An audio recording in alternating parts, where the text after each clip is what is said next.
Good morning students, welcome to my YouTube channel mathematics with Avigar. स्वागत है students आप सभी का इस नए लेक्चर में। आज हम स्टार्ट करेंगे डायनेमिक प्रोग्रामिंग। पहले तो students I am so sorry, मैं आपके लिए काफ़ी टाइम बाद वीडियो लेकर आई हूँ। एक्चुअली स्टूडेंट्स व्यूज़ नहीं आ रहे थे वीडियोस पे, ठीक है। मैंने आपसे हमेशा कहा है कि जब भी आप लेक्चर लेते हो तो एक लाइक ज़रूर करिए और कमेंट भी कीजिए, ठीक है। कोई भी आपकी क्वेरी रह जाती है उसको डालिए कमेंट में, या फिर आप कहना चाहते हैं अच्छा लगा, कुछ अच्छा यूज़फुल लेक्चर था आपके लिए, हेल्पफुल लेक्चर था, तो वो लिखिए।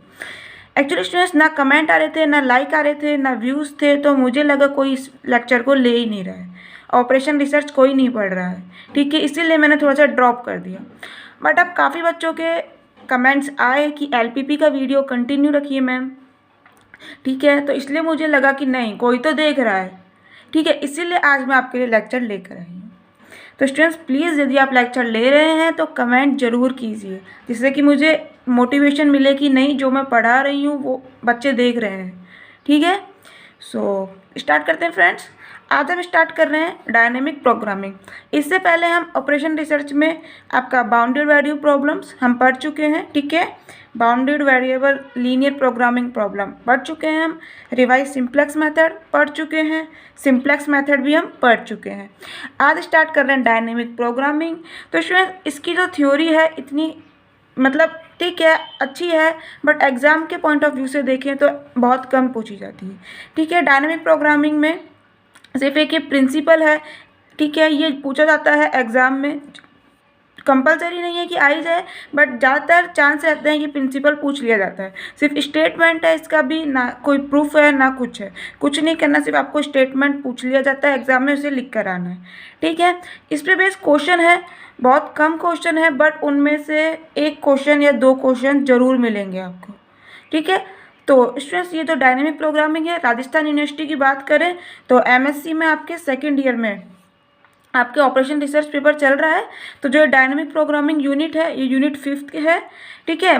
राजस्थान यूनिवर्सिटी में या फिर राजऋषि भर्तृहरि मत्स्य यूनिवर्सिटी, वहाँ भी ये यूनिट 5 के नाम से आपके सिलेबस में है, ठीक है। तो ऑपरेशन रिसर्च में आगे बढ़ते हुए आज हम स्टार्ट कर रहे हैं डायनेमिक प्रोग्रामिंग। तो देख लेते हैं हल्का फुल्का सा क्या है। वैसे थ्योरी मैं आपको दोबारा बोलूँगी, इतनी काम नहीं आएगी आपके एग्ज़ाम के पॉइंट ऑफ व्यू से। क्वेश्चन है वो बहुत अच्छे हैं, उनको हम देखेंगे, ठीक है, बड़े ही इजी तरीके से। तो देख लेते हैं। Dynamic programming is computational technique to solve a multi stage decision problem. The multi stage decision problem is a problem in which decision are taken at successive stage, ठीक है। यानी कि यहाँ पर कुछ स्टेज दी होती है, आप क्वेश्चन करेंगे जब आपको अच्छे से क्लियर होगा, उनसे हम सॉल्व करते हैं, ठीक है। स्टेज बनाते हुए चलते हैं तब हम प्रॉब्लम को सॉल्व करते हैं। आप लोग क्वेश्चन देखिएगा तब अच्छे से समझ आएगा। तो नेक्स्ट है आपका bellman principle of optimality. Statement पूछ लिया जाता है एग्जाम में, तो देख लेते हैं क्या है। An optimal policy has the property that whatever the initial state and the initial decision are the remaining decision must constitute an optimal policy with regards to the state resulting from the first decision। मतलब देखो, optimal policy जो होती है, अभी हम question करेंगे जब समझ आएगा ऑप्टिमल पॉलिसी क्या होती है, ठीक है। उसके बाद एक प्रॉपर्टी होती है कि आप इनिशियल स्टेट और इनिशियल डिसीजन कुछ भी ले लो, जो रिमेनिंग डिसीजन होगा ना must constitute an optimal policy with regards, किसके रिगार्ड में, state resulting from the first decision, ठीक है। अब देखो मैथमेटिकली इसको हम प्रिंसिपल को कैसे लिख सकते हैं। F N X is equal to maximum of D N, जो कहाँ से बिलोंग करेगा, आपके एक्स से, एक सेट है, ब्रैकेट में लिखा है R D N plus F N minus one, यहाँ एफ एन है तो यहाँ एफ एन माइनस वन है, ठीक है। T X comma D N. Students मैं आपसे एक बार दोबारा कहना चाहूँगी, यदि आप लोगों को ये कुछ समझ नहीं आ रहा है ना तो प्लीज़ याद कर लीजिएगा। चाहे मैं आपसे बोल रही हूँ स्टूडेंट्स, ये एग्ज़ाम में ज़रूर पूछा जाता है, तो बस उससे हम पढ़ रहे हैं कि ये समझ आ जाए, ठीक है। मैं आपसे कभी नहीं बोलती कि मैथ में चीज़ें याद करनी चाहिए, बिल्कुल समझनी चाहिए, बट ये प्रिंसिपल कुछ इस तरह का ही है, आपको हो सकता है नहीं समझ आ रहा हो तो आप इसे याद कर लीजिएगा। समझ नहीं आ रहा होता बट ये एग्ज़ाम में आता है। अगर 2 नंबर चाहिए, 2 मार्क्स चाहिए आपको, तो स्टूडेंट्स याद कर लीजिएगा। क्लियर। यहाँ हम देख लेते हैं एफ एन एक्स क्या होता है। ये ऑप्टिमल रिटर्न है फ्रॉम एन स्टेज, एन इसलिए यहाँ पर एन लिखा हुआ है, ठीक है। The optimal return from N stage process when initial stage is X, यहाँ जो इनिशियल स्टेज है आपकी एक्स होगी, ठीक है, एक्स लिखा हुआ है। ये एक्स क्या है, ये वाला एक्स है सेट ऑफ एडमिसिबल डिसीजन, ठीक है। आर डी एन क्या है, ये वाला आर डी एन, ये इमीडिएट रिटर्न है due to decision D N, bracket में डी एन है मतलब due to decision D N. T X D N क्या है, ये ट्रांसफ़र फंक्शन है which gives the resulting state. देखो क्वेश्चन करते हैं, जो इस पर क्वेश्चन आते हैं ना जो इंपॉर्टेंट है वो देखो 20 नंबर का क्वेश्चन आता है स्टूडेंट्स, बहुत इंपॉर्टेंट है। कुछ ही क्वेश्चन है, उनमें से एक ना एक क्वेश्चन जरूर आता है, तो आप देख लो क्या है। पहला क्वेश्चन हम ले रहे हैं, divide a positive quantity B, एक कोई पॉजिटिव क्वांटिटी बी है, उसे हमें एन पार्ट्स में डिवाइड करना है, ठीक है। इन सच अ वे, इस तरह से कि that their product is maximum, उनका जो प्रोडक्ट है ना जिसमें आप डिवाइड करोगे, जैसे बी है उसको आपने डिवाइड करा x1 x2 में, तो जो उनका प्रोडक्ट आएगा वो आपके पास क्या होना चाहिए, मैक्सिमम। बेलमैन प्रिंसिपल से हमें इसे प्रूफ करना है, ठीक है, सॉल्व करना है। तो देखो कैसे करते हैं, पहले तो इसकी प्रॉब्लम बनाओ। आपको दिया हुआ है बी एक क्वांटिटी है, उसे एन पार्ट्स में डिवाइड करना है, तो हमने एन पार्ट्स कुछ इस तरह से ले लिए x1 x2 xn, ठीक है। जब किसी क्वांटिटी को आप कोई भी चीज़ है उसको कितने भी पार्ट में डिवाइड कर लो, जब उन सब पार्ट को जोड़ोगे तो पूरी क्वांटिटी मिलनी चाहिए, ठीक है। तो हमने यही करा, यहाँ पर x1 x2 सबों को ऐड कर दिया इसके सारे पार्ट्स को, तो पूरी आपको क्वांटिटी मिल जाएगी, ठीक है। और यहाँ पर आपके पास ये क्या हो गया, कंस्टेंट की तरह काम कर रहा है। ऑब्जेक्टिव फंक्शन क्या होता है, मैक्सिमम मिनिमम का, तो यहाँ पर मैक्सिमम किसको करना है, प्रोडक्ट को। तो हमने यही कहा है कि given problem can be return as, ये ऑब्जेक्टिव फंक्शन हो गया आपके पास कि maximum of x1 x2 xn, ठीक है, डैश डैश डैश xn। और कंस्टेंट आपके पास यहाँ पर क्या हो गया कि इन सबको एडिशन करोगे ना तो कंप्लीट b मिल जाएगा, ठीक है। यहाँ पे देखो वेरिएबल कितने टोटल 1 2 n, तो यही लिखा है there are n variables and single constant, constant केवल एक ही है, ठीक है। कंस्टेंट क्या होते हैं ये चीज़ आपको पता होगी स्टूडेंट्स, सिंप्लेक्स मेथड हम रिवाइज सिंप्लेक्स मेथड पढ़ते हुए हैं, तो ये चीज़ आपको पता है। तो देखो अब क्या करना होता है, इसके बाद एक हमने अभी फॉर्मूले में क्या पढ़ा था, बेलमैन प्रिंसिपल में हमने एक fn(x) पढ़ा था, तो यहाँ हम एक FRB ले रहे हैं, n की जगह r ले लिया, कोई फ़र्क नहीं पड़ रहा, एन भी आएगा। अभी आप देखिएगा क्वेश्चन में किस तरह से आता है, तो देखो let FRB denotes maximum attainable product. हमने यहाँ पर माना आपको करना क्या है, जो आपको ये प्रोडक्ट है इसी तो मैक्सिमम करना है ना, ये आपका ऑब्जेक्टिव फंक्शन है, तो हमने एक FRB ऐसा मान लिया कि ये आपका मैक्सिमम आ रहा है, ठीक है। तो इस प्रोडक्ट हमने प्रोडक्ट है ना ये, तो यहाँ हमने कहा कि FRB हम ऐसा मान रहे हैं कि यही एक मैक्सिमम प्रोडक्ट दे रहा है, ठीक है, मतलब यही एक आंसर है, जैसे ये मान लो इसका मैक्सिमम FRB है। When the quantity B is divided into R parts, यहाँ R लिखा हुआ है, तो इसका मतलब हम अभी कहाँ तक ले रहे हैं, जो आपकी वेरिएबल है x1 x2 xr तक, क्लियर। जो आपका क्वांटिटी भी है जब डिवाइड हमने R पार्ट्स में करी है तब FRB लिया है, क्लियर। अब देखो R क्या है, यहाँ पर stage of the problem very कहाँ करेगा, R की वैल्यू वेरिएबल की है ना, तो वेरिएबल कहाँ है यहाँ पे 1 से n तक चल रहे हैं, तो R कहाँ वेरी करेगा 1 to n, ठीक है। अब आगे देखो फॉर्मूले का यूज़ क्या होता है, आपने पढ़ा था अभी fn(x), तो n की जगह हम क्या ले रहे हैं R, और यहाँ पर b क्यों आया, तो b आया स्टूडेंट्स यहाँ पर कंस्टेंट को देख के, कंस्टेंट यहाँ पर आपके पास क्या है, इन सब का सम क्या आ रहा है, b आ रहा है ना, तो इसीलिए हमने यहाँ पर b लिया है। मैंने लिख भी दिया है यहाँ पर b क्यों लिया है, क्योंकि समीशन ऑफ x है, अभी b है आपके पास, इन सब का समीशन है ना, ये एडिशन क्या है, समीशन की फॉर्म में लिख सकते हो, तो वो क्या है b, इसीलिए यहाँ पर b लिखा है, क्लियर। फॉर्मूला कहता है मैक्सिमम, और नीचे था dn बिलोंग्स टू x, तो यहाँ पर मैक्सिमम किसको करना है आपने, इन वाले वेरिएबल्स को, और ये हमने r तक लिया है, तो x1 x2 xr, ध्यान से समझिएगा, समझ आ जाएगा, बहुत इजी क्वेश्चन है इसके। अब देखो यहाँ पर क्या होता था आपके पास, फॉर्मूले में कुछ ऐसा था r dn plus fn-1 tx dn। अभी आपके पास यहाँ पर सारे वेरिएबल ही लेने हैं हमें, फर्स्ट वाला है, आप आगे देखिएगा कुछ चेंज आता है, तो यहाँ पर क्या आ जाएगा, ये कंप्लीट वेरिएबल लिख देना है x1 x2 जैसे जैसे xr। r कहाँ वेरी करेगा 1 to n, r की वैल्यू 1 to n तक ही तो जा रही है, ठीक है, समझ आया। देखो अब यहाँ कंस्टेंट कैसे लिखेंगे, सच दैट जो ये सारे x1 x2 xr है इनका सम क्या आना चाहिए b, क्लियर। और नॉन नेगेटिव कांस्टेंट आपको पता है, हम लेके चलते हैं कि जितने भी एक्स हैं वेरिएबल ये सारे ग्रेटर देन इक्वल टू 0 है, कभी भी नेगेटिव नहीं होंगे, ठीक है। Simplex method, revise simplex method में हमने यही पढ़ा था। तो अब देखिए स्टूडेंट्स, यहाँ पर हम क्या लेके चल रहे हैं, F R B is equal to this. तो देखो एफ आर बी को अब लिख लें हम थोड़ा सा फॉर्मूले की हेल्प से। यहाँ पर हमने कहा एफ आर बी आपके पास, मैंने बोला ना एफ आर बी क्या है, मैक्सिमम अटेनेबल प्रोडक्ट, यानी जो प्रोडक्ट मैक्सिमम आएगा वो एफ आर बी है, ठीक है। तो यहाँ पर प्रोडक्ट मैक्सिमम क्या आ रहा है, एफ आर बी। अब हम लिख रहे हैं प्रिंसिपल की हेल्प से। तो वहाँ पर क्या था आपके पास, maximum of D n belongs to x. तो यहाँ पर आपके पास क्या लेना है, सिर्फ अभी एक्स आर, ठीक है। अब देखो यहाँ पर क्या था, आर डी एन, तो इसकी जगह हम लिख देंगे, आप थोड़ा सा उससे कंपेयर करते हो चलो तो ज़्यादा अच्छे से समझ आएगा। यहाँ पर जो आपका क्वांटिटी लिखी है उसे ही लिख देना है, ठीक है, एक्स आर। अब डॉट करके क्या आता है, वहाँ पर था एफ एन माइनस वन, तो ये एफ आर बी है, तो एफ आर माइनस वन क्या आ जाएगा, समझ रहे हो। यहाँ पर r माइनस वन क्या आएगा, जब r तक चल रहे हो आप तो यहाँ पर r तक एलिमेंट ले रहे हो, यहाँ भी r तक एलिमेंट ले रहे हो।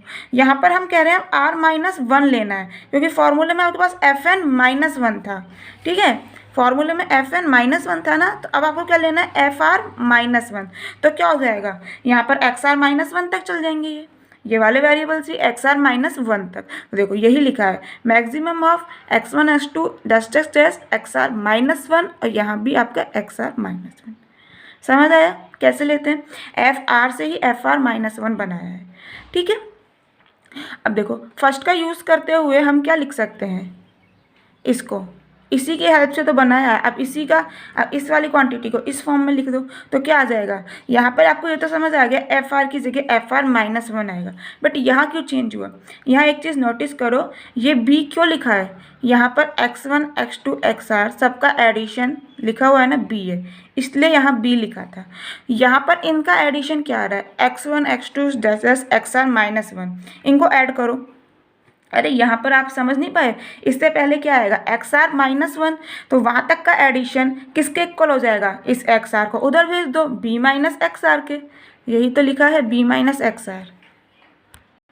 समझने की कोशिश कीजिए स्टूडेंट्स, आपके पास यहाँ पर क्या लिखा हुआ है कि X one X two dots X R B के इक्वल है, तो एक्स आर से पहले एक्स आर माइनस वन होगा, ठीक है। अरे एक्स टू से पहले एक्स वन है तो एक्स आर से पहले एक्स आर माइनस वन होगा, तो वहाँ तक का एडिशन क्या हो जाएगा, बी, इसको इधर भेज दो, माइनस एक्स आर, ठीक है। समझ आया कैसे लिखा है, आगे चलते हैं।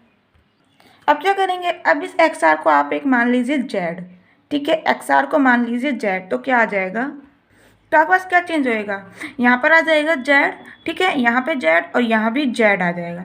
जेड वेरी कहाँ करेगा, जेड आपके पास क्या हो सकता है, जेड आपके पास हो सकता है 0 हो, 1 हो, 2 हो, वेरी करेगा वो बी तक, ठीक है। ये सम एडिशन आपको बी दिया हुआ है ना टोटल, तो जेड आपका वेरी कहाँ करेगा, 0 से लेकर बी तक कुछ भी वैल्यू हो सकती है। तो एक्स आर को हमने बी माना, सॉरी जेड माना, X R is equal to, तो क्या आ जाएगा, F R B is equal to maximum of, यहाँ पर एक्स आर था, जेड आ गया है, ठीक है, वो वेरी कहाँ करेगा, 0 से लेकर बी तक, और यहाँ भी जेड आ गया एक्स आर की जगह, यहाँ भी एक्स आर की जगह जेड आ गया, ठीक है। अब हम रख रहे हैं यहाँ आर बराबर यदि 1 हो तो यहाँ पर आर बराबर 1 लिखेंगे तो क्या आ जाएगा, F one B is equal to, R बराबर 1 का मतलब क्या है, आर है क्या, आर वो एक नंबर है, जैसे आपने बी को आपने जो डिवाइड करा है X one X two X R तक करा है, तो एक्स आर, आर वहाँ पर क्या है, अभी हमने लिया है 1, तो जब आर की वैल्यू 1 है यानी कि आपने एक ही पार्ट में डिवाइड करा है बी को। देखो आर क्या है कि यदि आपने बी को 2 पार्ट में डिवाइड करा है तो आर बराबर क्या हो जाएगा, 2। यहाँ हम कह रहे हैं आर बराबर 1 है, यानी एक कोई चीज़ है उसको तुमने एक ही पार्ट में डिवाइड करा है, मतलब क्या है, वो क्वान्टिटी खुद ही है, ठीक है। समझ आ रहा है, आपके पास एक चॉकलेट है, आपको उसे 2 पार्ट में डिवाइड करना है, आधी आधी कर लिया आपने, तो वो तो हो गया आर की वैल्यू 2 कि आपने 2 पार्ट कर लिए। एक चॉकलेट का अपना एक ही पार्ट रखना है, यानी कि वो खुद कंप्लीट रखी होनी चाहिए, तो यहाँ पर एफ वन बी की वैल्यू क्या आ गई, बी के इक्वल, ठीक है। अब निकालते हैं आर बराबर 2 के लिए, तो आर बराबर 2 लिखोगे तो यहाँ क्या आ जाएगा, F two B is equal to maximum of Z vary कर रहा है 0 से लेकर बी तक ही, यहाँ पर क्या लिखना है, आर की जगह 2, तो क्या आ जाएगा, जेड एफ 2 माइनस 1 1, तो Z F 1 B minus Z, ठीक है।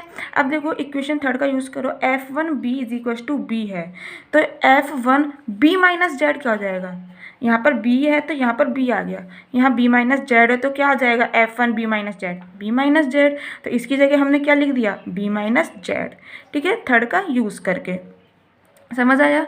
अब हमने क्या करना है, ये जो अंदर क्वांटिटी होती है ना उसको एक S2 मान लेना है, तो S2 मानोगे, ठीक है, तो Z B minus Z S2 का इक्वल माना है हमने, तो अब क्या करना है, जेड बी सॉल्व करना है माइनस जेड स्क्वायर। एक्चुअली हमने ऐसा इसलिए करा है, अभी हम डिफ्रेंशिएशन करेंगे, आपको मैक्सिमम करना है ना क्वेश्चन में, ठीक है। यहाँ भी आपको दिया हुआ है मैक्सिमम, यहाँ आप निकाल क्या रहे हो, आप यहाँ निकालना चाह रहे हो कि इसकी मैक्सिमम वैल्यू क्या आएगी, ठीक है, यहाँ आप निकालना चाह रहे हो इसकी मैक्सिमम वैल्यू क्या आएगी।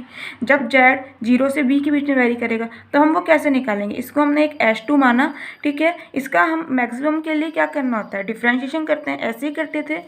मैक्सिमम के लिए डिफ्रेंशिएट करोगे इसे तो del S2 by del Z equals to क्या होना चाहिए, 0। मैक्सिमम ऐसे ही निकालते हैं, तो यहाँ पर डिफ्रेंशिएट करो आप इसको, क्या आ जाएगा, जेड के रेस्पेक्ट में कर रहे हो तो जेड का 1 हो जाएगा, बी एज इट इज आ जाएगा, माइनस जेड स्क्वायर का क्या होगा 2z, तो 2z इक्वस टू 0। तो यहाँ से जेड की वैल्यू निकाली स्टूडेंट्स, आपके पास क्या आ जाएगी b/2। अरे Z is equals to 2z को इधर भेजोगे तो जेड बराबर क्या आ जाएगा b/2, यानी कि जेड की वैल्यू हमें मिल चुकी है b/2। अब हमें मैक्सिमम निकालना है, तो हमें क्या चेक करना होता है, हमें del S2 by del Z करके वैल्यू निकाल लो जेड की, उसके बाद हमें चेक करना होता है del two S2 by del Z square. अरे जैसे कोई f कोई फंक्शन है, आपको इसको मैक्सिमम या मिनिमम देखना है तो कैसे देखते हो, पहले डेल f बाय जो भी वेरिएबल चल रहा है, जैसे x है तो उसकी वैल्यू निकाल, del f by del x is equal to 0 रख के यहाँ से x की वैल्यू फाइंड करते हो, उसके बाद निकालते हो आप del two F by del X square.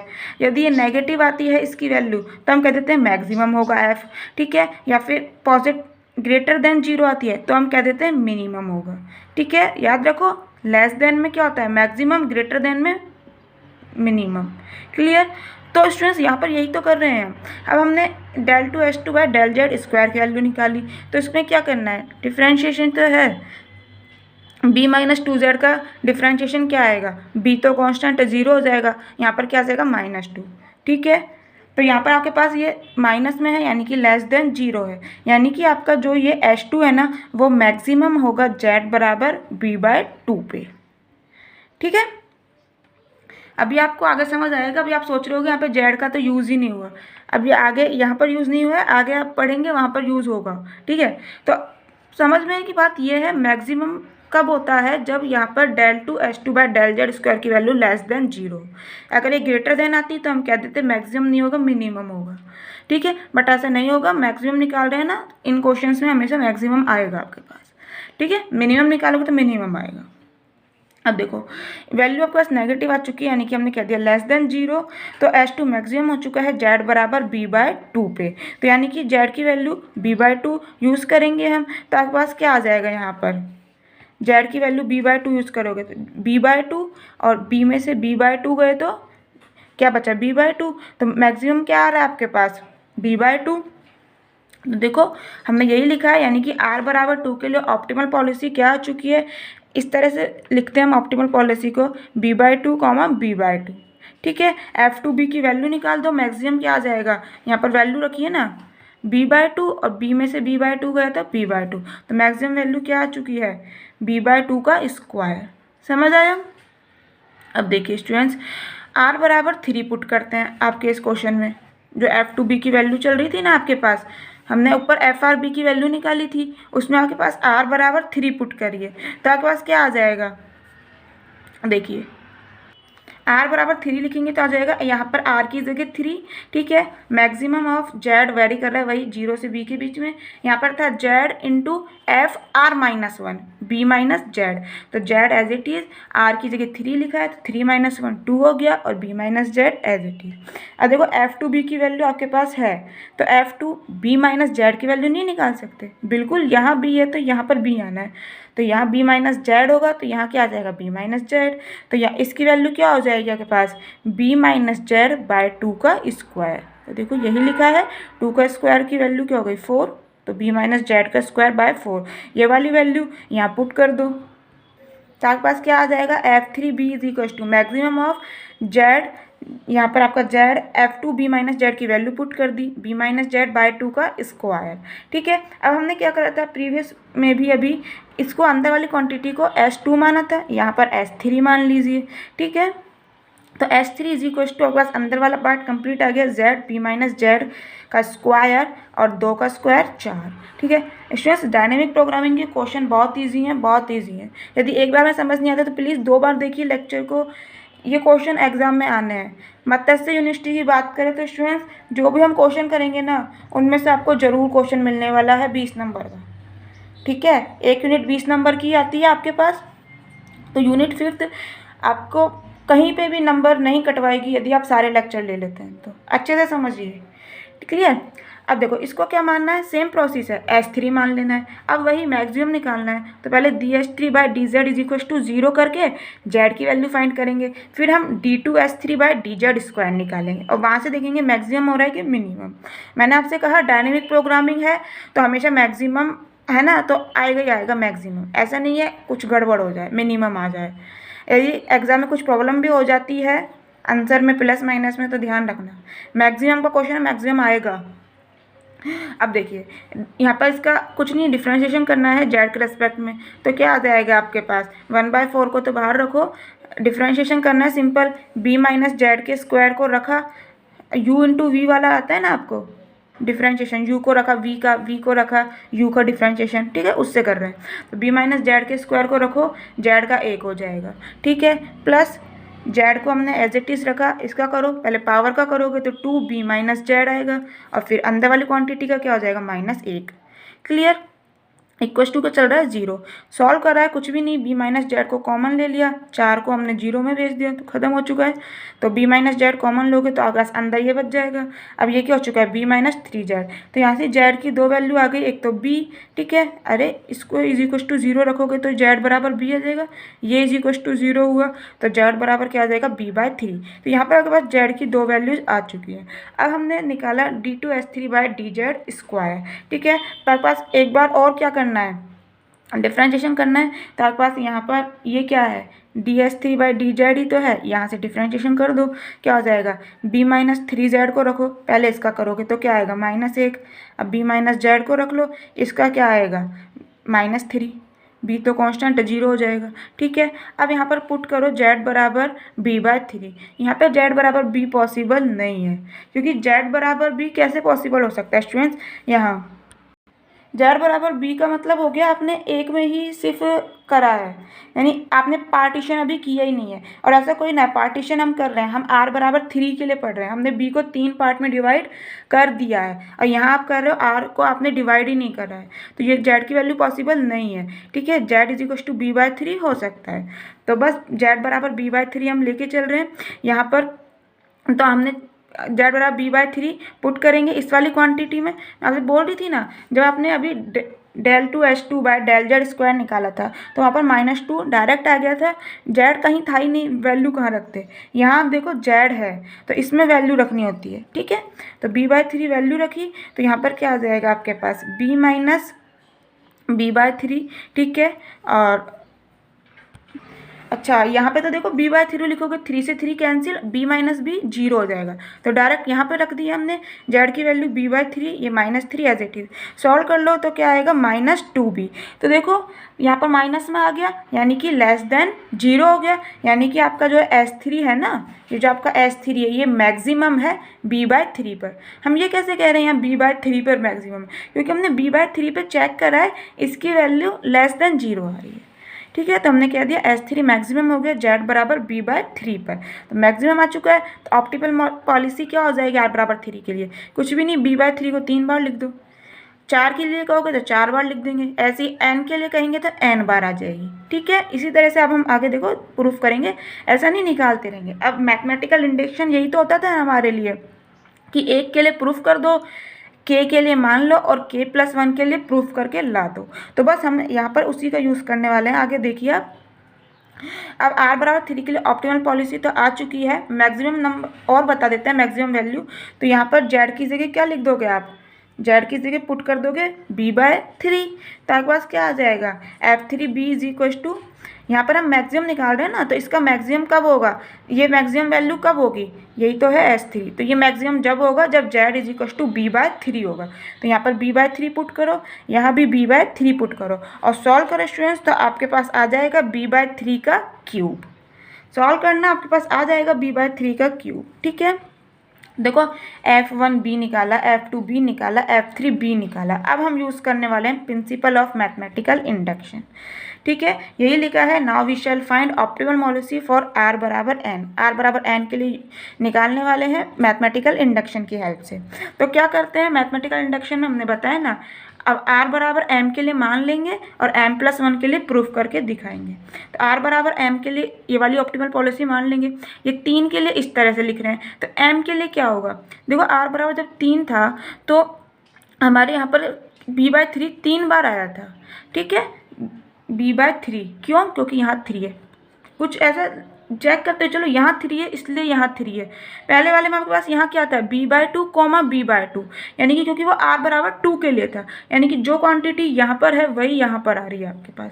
तो r बराबर m के लिए क्या कर सकते हो आप कि यहाँ पर b/m कितनी बार आएगा, m टाइम्स, क्योंकि यहाँ पर 3 है तो इसलिए 3 बार आ रहा है। तो ऑप्टिमल पॉलिसी क्या हो जाएगी, b/m कहाँ तक चलना है, m टाइम्स तक, m बार आएंगे b/m। और यहाँ पर देखो आपके पास f3b निकाल रहे हो तो तब यहाँ पर भी 3 आया, यहाँ पर भी 3। इसका मतलब जब f2b निकाला था वहाँ क्या था, यहाँ भी 2, यहाँ भी 2। इसका मतलब हम लोग समझ रहे हैं कि जब m के लिए निकालोगे तो क्या आ जाएगा, यहाँ भी m, यहाँ भी m। समझ आया। अब हम प्रूफ करेंगे r बराबर n+1 के लिए। तो r बराबर m+1 रख दीजिए आपकी सेकेंड इक्वेशन में। सारी वैल्यूज r की हम सेकेंड इक्वेशन में ही तो रखते आ रहे हैं।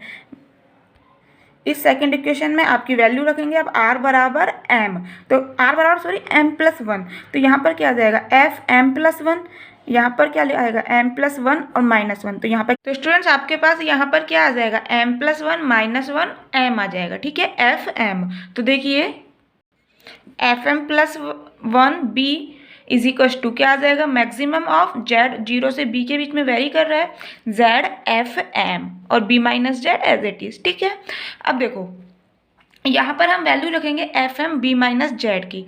तो आपके पास fm b की वैल्यू क्या आई थी, fm b आपके पास क्या था, आपके पास आया था b/m की पावर m। ठीक है, तो यहाँ b की जगह b - z है, तो क्या आ जाएगा b - z की पावर m और m की पावर m। तो यही तो लिखा है m की पावर m, b - z की पावर m। ठीक है, अब जैसा हम करते हुए आ रहे हैं वही इसको दोबारा क्या मान लेना है, sm+1। ठीक है, तो क्या आ जाएगा आपके पास, ये वाली क्वांटिटी को s मान लिया। अब हमें मैक्सिमम करना है, हमें मैक्सिमम वैल्यू निकालनी है ना, इसकी बाहर मैक्सिमम लिखा हुआ है। ठीक है, एक चीज़ और स्टूडेंट्स मैं आपको बता दूं, यहाँ हमने s1 किसी को नहीं माना, s2 s3 इस तरह से मानते हुए चल रहे हैं। एक्चुअली हम यहाँ पर जो सफिक्स है इसको सेम रख रहे हैं। आप चाहो तो इसको sm मान सकते हो। ठीक है, जो आपने पहले माना था वहाँ s2 की जगह s1 मान लीजिएगा फिर। ठीक है, बस ये सेम रहे इसलिए हम इस तरह से मान रहे हैं, इससे कोई फ़र्क नहीं पड़ रहा है। तो देखो इसके हमें मैक्सिमम वैल्यू निकालनी है, मैक्सिमम यहाँ लिखा हुआ है, तो इसे हमने मान लिया sm+1। हम वैल्यू निकालेंगे dsm+1/dz = 0 करके। तो यहाँ से हम वैल्यू निकालेंगे z की। ठीक है, तो यहाँ पर sm+1 का डिफ्रेंशिएशन कर रहा है तो क्या आ जाएगा, ये कांस्टेंट है इसको तो बाहर रख लो, ये आप u × v वाले से कर सकते हो, u को रखा v का, फिर v को रखा और u का। ठीक है, सिंपल डिफ्रेंशिएशन आप लोग करिए, = 0 रखा हमने, यहाँ पर b - z की पावर m-1 कॉमन ले लिया। ठीक है, इस वाले पावर इसको टर्म को तो यहाँ 0 में भेज दिया और जो अंदर टर्म है उसमें से हमने ये m-1 पावर आपकी कॉमन ले ली, तो क्या बच जाएगा, यहाँ b - z की पावर 1 आएगा। ठीक है, m तो चला गया, m-1 बाहर लिया है ना, तो आपके पास क्या बचेगा, 1 पावर। तो यहाँ पर क्या आ जाएगा b - z और ये -zm एज इट इज़। ठीक है, अरे आप चाहो तो इसे इस तरह से लिख लो, रिवर्स चेक कर लो, इसको अंदर मल्टीप्लाई करोगे तो बेस से में पावर ऐड होगी, तो यहाँ पे 1 है तो 1 - 1 कैंसिल हो जाएगा, m ही पावर बचेगी। ठीक है, तो यहाँ से b की वैल्यू 2 आ जाती है। एक तो z की वैल्यू 2 आ जाएंगी, एक तो z बराबर b, ठीक है, और एक यहाँ से आ जाएगा आपके पास z बराबर b/m+1। ये वाली वैल्यू पॉसिबल नहीं है क्योंकि यहाँ हम क्या कह रहे हैं, यहाँ हम b को डिवाइड कर रहे हैं, ठीक है। तो यहाँ से तो आपका आ गया z बराबर b, तो ये तो पॉसिबल ही नहीं है। z बराबर हम क्या लेंगे, b/m+1, ठीक है। अब हमने z बराबर b/m+1 पे इसकी वैल्यू निकाली, इसका एक बार और डिफ्रेंशिएशन करके, तो हमारे पास आती है वैल्यू नेगेटिव, ठीक है। सिंपल, कुछ भी नहीं, इसका एक बार और डिफ्रेंशिएशन करना है। देन यहाँ पर इस वाले टर्म में आपको z की वैल्यू b/m+1 पुट करनी है। तो आप पुट करेंगे स्टूडेंट, सॉल्व करो। यहाँ पर देखो ये सब चीज़ मैंने एज इट इज़ लिखा, यहाँ पर z की वैल्यू पुट कर दी b/m+1, ठीक है। ऐसे ही यहाँ पर z की वैल्यू पुट कर दी, ठीक है। आप इसको सॉल्व करेंगे तो आपके पास आ जाएगा ये वाली टर्म, और ये हमें दिख रही है नेगेटिव है, इसका मतलब <0 है। जब आपका डबल डिफ्रेंशिएशन <0 आ जाता है, इसका मतलब होता है मैक्सिमम। तो इसका मतलब Sm+1 आपका मैक्सिमम होगा z बराबर b/m+1 पे, ठीक है। तो यानी कि z की वैल्यू यहाँ पर आप क्या रख देंगे, b/m+1, तो आपके पास मैक्सिमम आ जाएगा। तो आपके पास क्या आ जाएगा, Fm+1 इज b/m+1 की पावर m+1, ठीक है। और ऑप्टिमल पॉलिसी क्या आ जाएगी, r बराबर m+1 के लिए b/m+1, m+1 कहाँ तक चलेंगे, m+1 टाइम्स। ऐसे ही हमने 3 के लिए कहते हैं ना, जब r बराबर 3 था तो ये 3 बार आ रही थी टर्म, अब यहाँ m+1 है तो m+1 टाइम्स आ जाएगी, ठीक है। तो स्टूडेंट्स, मैथमेटिकल इंडक्शन से हमने m+1 के लिए प्रूफ कर दिया। तो आप कह सकते हैं so it is true for every value of m।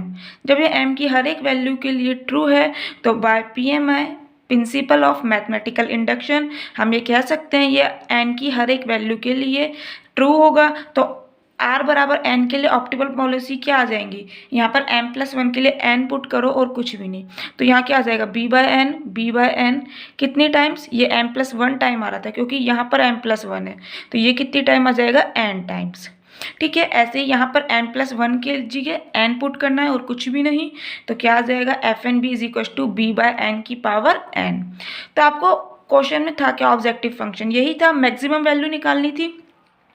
तो ये मैक्सिमम वैल्यू आ चुकी है आपके पास, क्या आ चुका है, आप लिख सकते हैं लास्ट में कि ऑप्टिमल सॉल्यूशन आपको मिल चुका है गिवन प्रॉब्लम का।